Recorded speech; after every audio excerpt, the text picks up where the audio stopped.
Estamos caminhando nas reflexões sobre a guerra. Esse tema atualíssimo, nessa grande luta Rússia e Ucrânia. Mas as nossas reflexões estão indo além para que nós possamos compreender que uma guerra, onde seja que ocorra, tem a ver com todos nós, estamos conectados.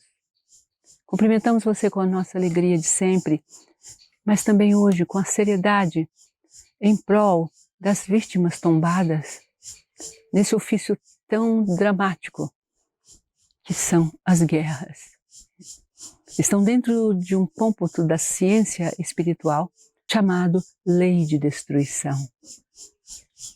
Trazemos a você o nosso coração e aqui nas nossas mãos o entregamos, junto esse pequeno segundo em que nos encontramos e meditamos por todos os povos em guerra, não só a Rússia e a Ucrânia, mas outros espaços em que as guerras ocorrem.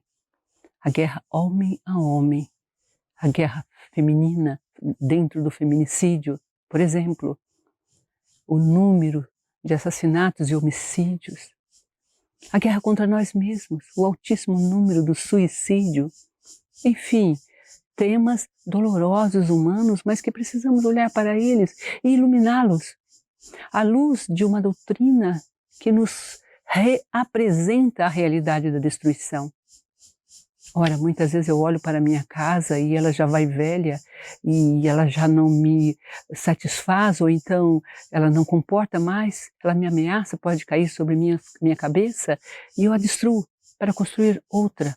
Eu a reformo aqui e ali, espaços, é preciso derrubar paredes. A lei de destruição está nas minúcias da nossa vida e não a vemos. Está no cotidiano dos nossos relacionamentos e não sentimos. Mas vamos dar nome aos momentos em que fazemos rupturas, em que nos recolhemos, em que nos guardamos. E estamos dentro de uma guerra. A guerra até pela nossa própria sobrevivência, pela manutenção da nossa própria existência. Trouxe aqui hoje uma frase linda de uma série, que mais tarde falarei sobre ela. E o personagem, o cineasta, claro, colocou nos lábios do personagem esta frase: a beleza coexiste com as feridas. É verdade, enquanto as chuvas passam, porque elas passam, falamos no último encontro, a gente pode, mesmo na correnteza, observar as flores na margem, uma flor que surge naquela terra árida, um pequeno córrego, uma mina que flui. Eu posso buscar a vida, eu posso construir um verbo que vai trazer luz, eu posso dizer haja luz sobre a face desse abismo, o abismo da destruição, da lei de destruição. Livro 3º da grande obra, o Livro dos Espíritos. Na pergunta 742, qual a causa que leva o homem à guerra? E aqui estamos com o livro, a tradução de nossa Carita editora, e aqui escolhemos então essa resposta maravilhosa da questão 742 do capítulo 6, livro 3º, as leis morais. E esta lei é tida na questão 738, um pouquinho antes, mostrando que a destruição é uma lei da natureza.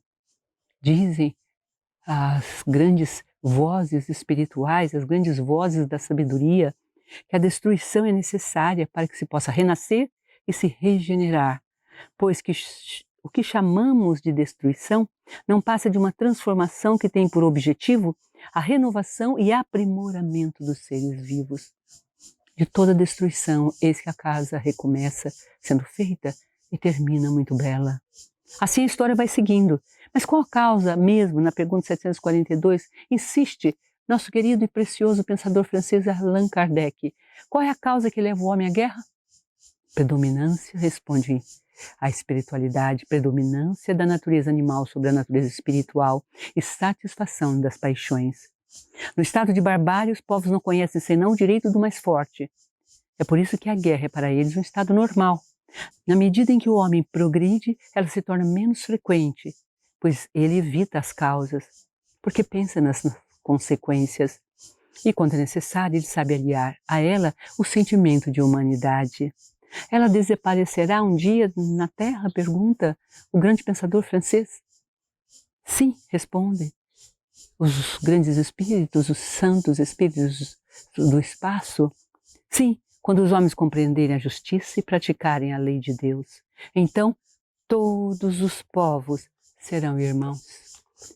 Dentro desse prisma, nós olhamos hoje então para a guerra, para a Rússia, para a Ucrânia, para os povos que estão guerreando, para as guerras aqui ao nosso lado, no lar, entre as famílias, entre os amados, entre os noivos, os enamorados. Ó Deus, quando que essa escuridão passará?